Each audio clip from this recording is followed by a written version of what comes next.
Il s'est débarrassé des manteaux de Saoul. J'ai compris que mes bien-aimés, dans la vie, il faut se débarrasser des âmes charnelles. Il faut se débarrasser de tout ce qui peut te rendre lourd dans le champ de bataille. Dans le champ de bataille, on a besoin de prendre les armes spirituelles qu'on appelle casque du salut, la cuirasse de la justice, la vérité pour ceinture, les chaussures qui donnent l'évangile, la foi comme bouclier et la parole de Dieu comme le paix de l'esprit. Ce sont des armes que Dieu nous a données dans Éphésiens chapitre 6, au verset 14 à 17. Nous avons tous ces armes-là, mais aujourd'hui les chrétiens ne s'approprient pas de ces armes-là. On ne peut pas dire je chasse les démons, mais bien, il y a toujours des retours. Amen. Amen. Et quand il y a des retours, il lance des fourguettes dans nos têtes. Et tu auras beaucoup de pensées. Tu commences à chasser les démons, mais toi dans ta tête, tu vois comme tu es dans les cuisiniers. Mais toi tu chasses ici les démons. Mais ici dans la tête, qu'est-ce que tu as? Parce qu'il y a toujours un combat. Dans le combat, eux aussi, ils ne sont pas comme des femmes. Ils ne vont pas te laisser comme ça là. Quand tu pries et tu remarques que dans ta tête, il y a des choses qui passent qui n'est pas normal de ce que tu dis. Mais bien aimé, dis au Seigneur, j'enlève toutes les pensées négatives qui est dans ma tête. Il faut enlever tout ce qui n'est pas de Dieu dans ta vie. Alors, mes bien-aimés, c'est à ce moment-là que tu prononces des paroles, tu es concentré, tu dis les paroles et les paroles sont agies directement au nom de Jésus-Christ. Amen. Amen. Il faut être là, mes bien-aimés, comme je vous parle là, il faut être là. Alors, les disciples ont dit quoi? Nous allons continuer. Oh Seigneur, mais pourquoi tu dors? Pourquoi tu dors? Regarde la situation. Regarde les montagnes. Une montagne de vagues est en train de nous environner. Seigneur, que fais-tu maintenant? Seigneur, réveille-toi. Mais bien aimé, je vous ai dit ici quelque part, j'ai dit que le Seigneur a plusieurs manières de procéder. Amen. Amen. Le Seigneur a plusieurs manières de procéder. Il y a d'autre part, il attend que vraiment tu actives ta foi. Tu continues à crier. Seigneur, Seigneur, Seigneur. Quand tu continues à crier, toi tu ne sais pas que tu es en train d'activer ta foi. Jusqu'à ce que même il te pousse à prier. Comme avait fait Ézéchias. Amen. Il avait poussé Ézéchias à prier. Parce qu'en parlant, il active sa foi jusqu'à ce qu'il a activé. Or, les larmes devant notre Dieu, c'est une odeur, c'est un parfum d'une odeur agréable. Amen. Amen. Des fois, Dieu te pousse à prier. Quand on va te soucier, balela gala, balela souté. Quand il est à ta bouche, il va péter les années. Quand on appelle la côte, il va quand on appelle la bande de la voiture, il quand on appelle les bourreaux, il va faire le marché. Là, qui me fait la bien là, moi, on me quitte à dormir. Non, même si tu as l'argent, Dieu, s'il veut t'amener à pleurer, il va le faire. Amen. Parce que Dieu a besoin de tes larmes. Malgré Dieu a besoin de te dire, attention, tu es mon fils, tu es ma fille. Quand tu t'humilies, laisse le Saint-Esprit t'amener là où il veut t'amener. Amen. Tika Saint-Esprit, la prière, ne regarde pas ce que tu as, mes bien-aimés. C'est le royaume de Dieu. Ce que nous avons besoin, c'est d'entrer un jour dans le royaume. Là, peut-être que tu as le matériel, mais les dons spirituels n'existent plus. Et tu n'as pas besoin de ça. Or, c'est le spirituel qui dirige le matériel. C'est les choses spirituelles, mes bien-aimés, sont au-dessus du temporel et les éternels sont au-dessus des choses matérielles. Donc nous avons besoin de dire, Seigneur, oui Seigneur, Dieu vit l'enfant que tu m'as donné. Seigneur, je vis ceci, mais dis un mot pour que tout ce que j'avais comme don spirituel soit activé en moi. C'est qu'on m'a volé dans l'ennemi. L'ennemi m'a volé, mes bien-aimés. L'ennemi m'a volé, il m'a fait conditer. Aujourd'hui, on croit que je suis enceinte, mais il n'y a que des fibromes. Il n'y a que les fibromes. Seigneur, est-ce qu'il n'est pas possible? Tu es capable de tout que ces fibromes disparaissent en moi. Mais bien aimé, il y a des prières et des prières. Il y a des prières et des prières. Nous sommes à la fin de l'année. Je vous donne la révélation. Dans le monde Pandoumouniou, ou le monde Apakatapa, tous les sorciers, les satanistes, ils se préparent pour donner la dîme. Ici, les gens ne se préparent même pas pour donner la dîme à Dieu. Il n'est même pas là. Il ne sait même pas qu'il est là. Il faut donner la dîme. Il faut, ça c'est une obligation, donner. Parce qu'avec ça, Dieu protégera ta vie. Il protégera même tes foyers. Avec ce que Seigneur, tu es en train de nourrir Dieu dans ta finance. Alors, les satanistes, ils préparent ce qu'on appelle la fête de Noël. Ceux qu'ils ont écrit ici, là.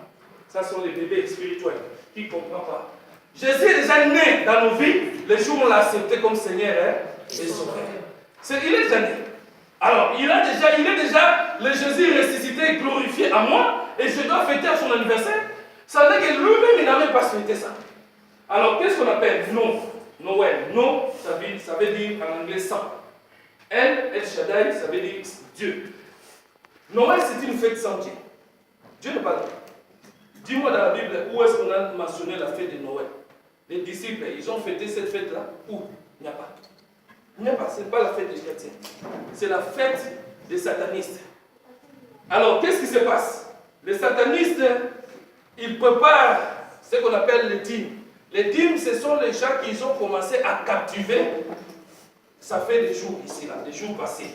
Ils ont captivé les âmes, ils ont mis dans les étalages.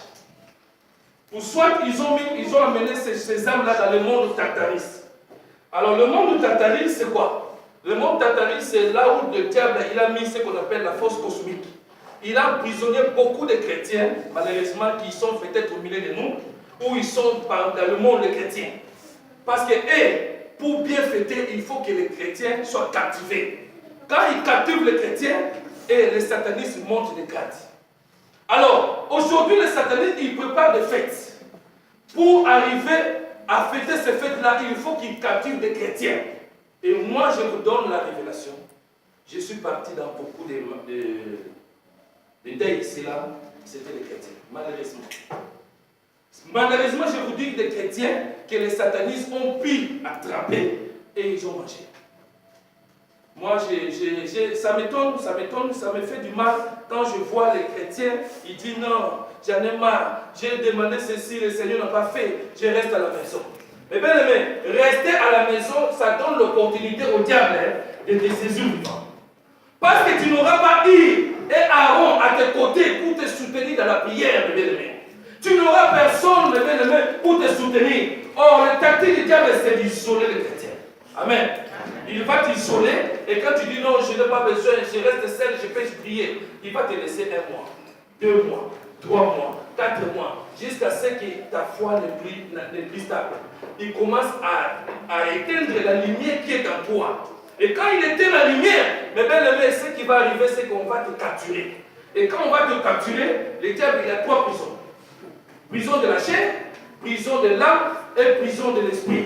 Ces 3 prisons se trouvent dans le monde tartariste et dans le monde polion, en bas, dans l'eau, dans les océans. On appelle ça monde polion.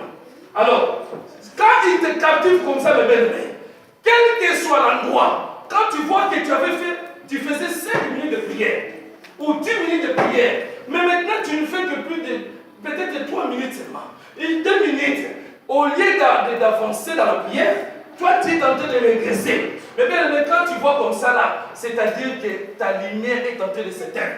C'est-à-dire qu'il y a des choses qui se passent depuis le monde tartariste. On est en train de te diriger pour te garder captif. Et tu vois que même si tu pries, ta prière n'a plus de force. Demande de l'aide. Amen.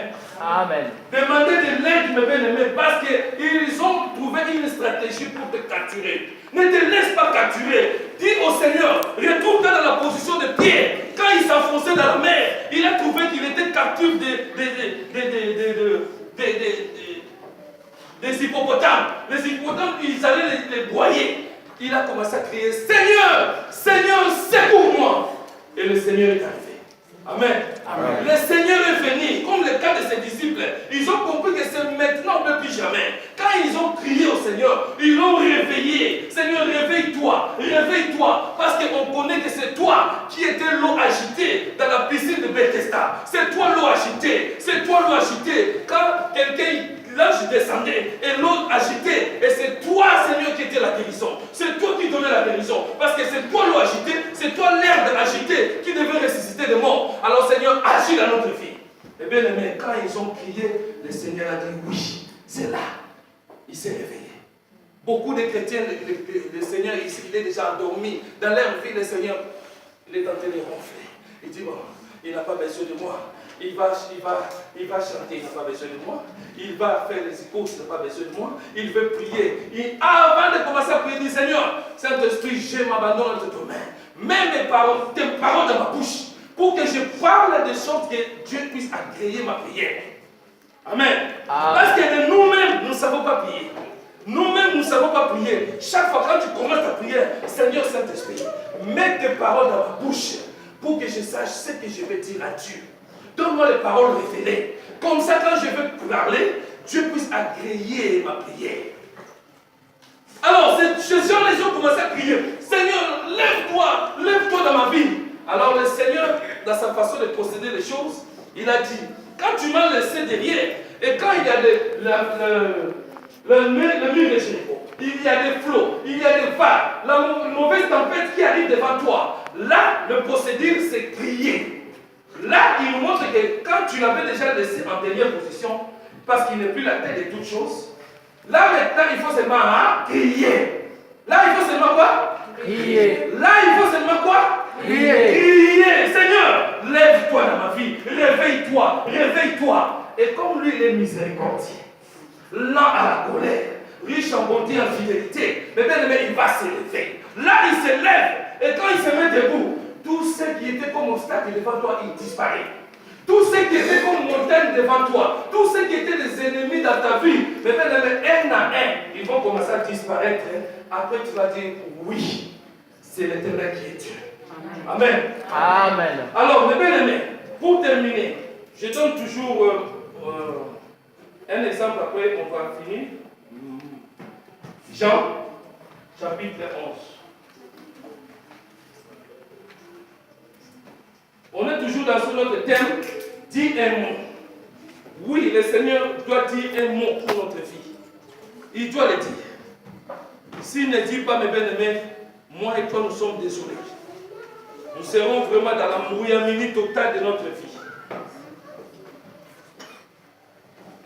Jean chapitre 11.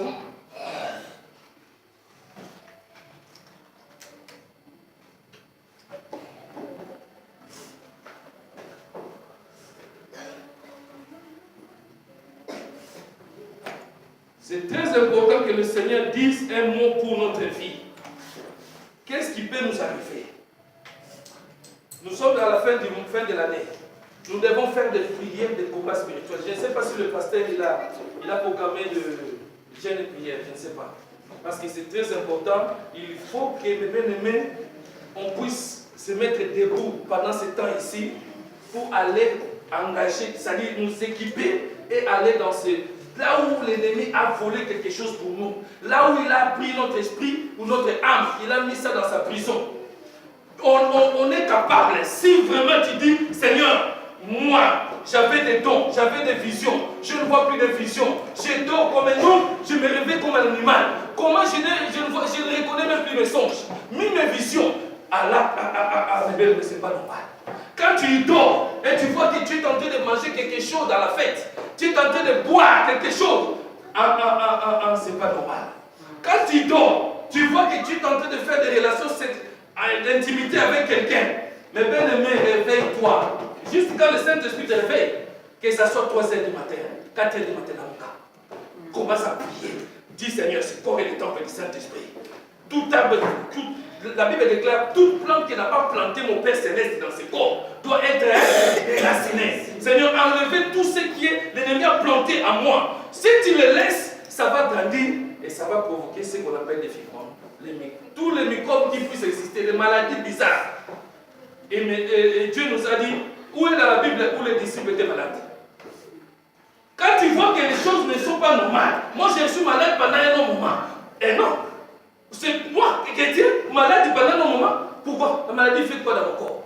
Parce que c'est le temple du Saint-Esprit. Quand tu donnes au Saint-Esprit le plein pouvoir d'agir dans ta vie, c'est à ce moment-là qu'il commence à agir. Amen. Mais quand toi tu vois que la maladie c'est normal, il doit rester en toi, ça va demeurer et tu deviens esclave de médicaments. Dieu n'a pas besoin de ça. Non. On doit refuser les choses qui ne sont pas normales à nous. Il doit dire un mot dans notre vie. Seigneur, ce n'est pas normal. Poussez Jésus à dire un mot pour ta vie. Poussez-lui à dire dit, comme le centenier là, il continuait à parler parce qu'il poussait Jésus à dire les mots. Jusqu'à ce que le Seigneur a dit, va, ton serviteur est déjà guéri. Oui, mais il faut pousser le Seigneur à dire quelque chose. Regardez ici.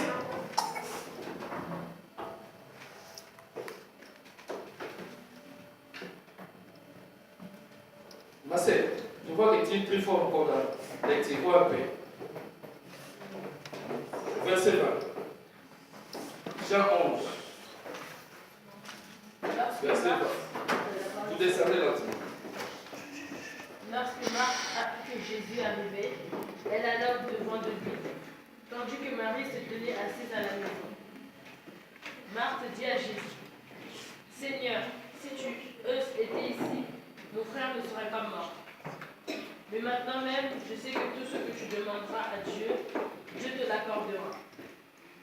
Jésus lui dit, ton frère ressuscitera.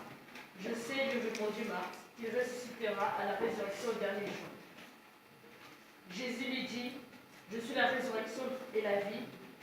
Celui qui croit en moi vivra quand même il serait mort. Et quiconque vit et croit en moi ne mourra jamais. Crois-tu cela? Elle lui dit, oui Seigneur, je crois que tu es le Christ, le Fils de Dieu, qui devait venir dans le monde. Amen. C'est bien, mais c'est très important quand je lis ça, ça me fait des frissons. Je dis oui, il y a quand même des gens qui savent activer leur foi. Jésus, il avait attendu parler de la mort de Lazare. Il savait qu'il était malade plutôt. Avant, il savait qu'il était malade. Mais on lui a dit, Seigneur, viens. Il y a un cas grave ici. Un cas grave. Parce que lui, il est le Seigneur qui a des cas impossibles. Or là, il y avait un cas grave qui devait devenir plus tard impossible. Mais lui, il est le Seigneur des cas impossibles. Alors, on lui dit, viens, il y a un cas grave. Il dit, oh, mais s'il y a un cas grave, moi je suis dans les cas impossibles où les humains ne peuvent plus intervenir. Amen. Amen. Le cas impossible, c'est là où les humains ne peuvent plus intervenir. Alors, comme c'est grave encore, peut-être ils vont aller chez le médecin, ils vont chercher de gauche à droite, comme nous. Quand on a un peu, on dit, et quand tu vois que non, mais il paraît je vais vite chez les médecins. Beaucoup de chrétiens, ils font des erreurs, ils oublient qu'ils ont les grands médecins dans la maison. Ils ont un grand médecin, les grands docteurs, les chirurgiens des chirurgiens, les docteurs des docteurs. Il est chez toi à la maison.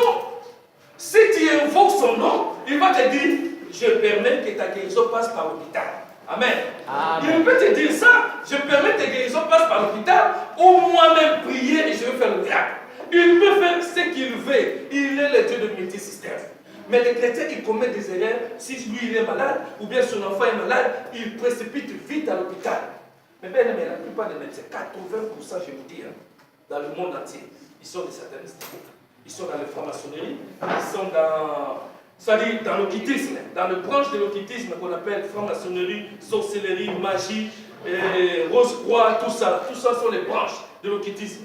Alors, mais bien aimé, quand tu veux te confier à ces gens-là, les docteurs là, ils ont tué des gens qui n'étaient même pas morts. Ils ont sacrifié des gens. Alors, faisons attention. Chaque fois qu'il y a un problème, mais bien aimé, va demander, Seigneur, il y a un cas grave ici. Qu'est-ce que je vais faire? S'il te dit, fais ceci, il va le faire. Comme ces gens-là, Marthe et Marie, ils ont invoqué le Seigneur. Seigneur, nous avons un cas grave ici. Celui que tu aimes beaucoup est malade. Mais quand le Seigneur a entendu cela, il est resté encore 2 jours là où il était. Mais bien, mais ça veut dire quoi? Il y a des cas où tu peux crier au Seigneur. Ce n'est pas qu'il n'a pas écouté. Il a tout écouté, il a tout entendu, il sait de quoi tu es malade, il connaît tout, mais il peut faire ce qu'on appelle un retard divin. Il peut créer un retard divin pour voir juste où ta foi va s'arrêter. Il veut voir si réellement tu as confiance en lui, qu'il finira par se lever. Il tarde, il tarde. Ça, c'est toutes les procédures que je vous montre. Comment il agit. La fois, je vous ai dit ici, dans quelques minutes, j'ai dit qu'il dormait, non? Amen. Il dormait. Il a fait esprit de dormir, mais il savait tout ce qui s'est passé. Quand même, ils étaient paniqués, ils criaient gauche à droite. Lui, il était là calme, il attendait qu'on vienne le réveiller. Tu vois, donc il a des procédures à faire. Là, il a entendu qu'il est malade, Lazare est malade, lui, il est resté dans le lieu où il était. Il est resté calme. Mais bien aimé, ce que nous devons savoir, dans chaque situation qui arrive dans la vie, le Seigneur n'a jamais été paniqué. Les choses qui t'arrivent dans la vie là, sache que le Seigneur a un grand calme. Pourquoi? Parce qu'il les connaissait depuis les temps anciens et qu'il avait déjà résolu ton problème. Le problème c'est que toi tu n'as pas encore vu, c'est pourquoi tu ne crois pas. Amen. Amen. C'est parce que tu crois que tu n'as pas encore vu et tu crois que tu vas demeurer dans ton état là. Ce n'est pas ça ce que le Seigneur t'a appelé. Mais bien il faut voir ce que le Seigneur a préparé pour toi plus tard, dans le futur. Ne te vois pas dans la dimension où tu es. Ne vois pas le niveau où tu es. Tu dis non, moi je reste dans ce niveau-là. Moi je gagne 1200 €, je crois que je reste là. Quand tu mets la ligne comme ça là, tu restes dans ce niveau-là. Mais quand tu vois loin, tu dis non, le Seigneur il peut m'amener à gagner 3000 €, à gagner ceci, à ouvrir mon entreprise. Quand tu commences à voir de grandes choses, le Seigneur avance avec toi. Amen. Amen. Le Seigneur avance quand tu commences à prendre dans ton cœur que moi je ne suis pas petit.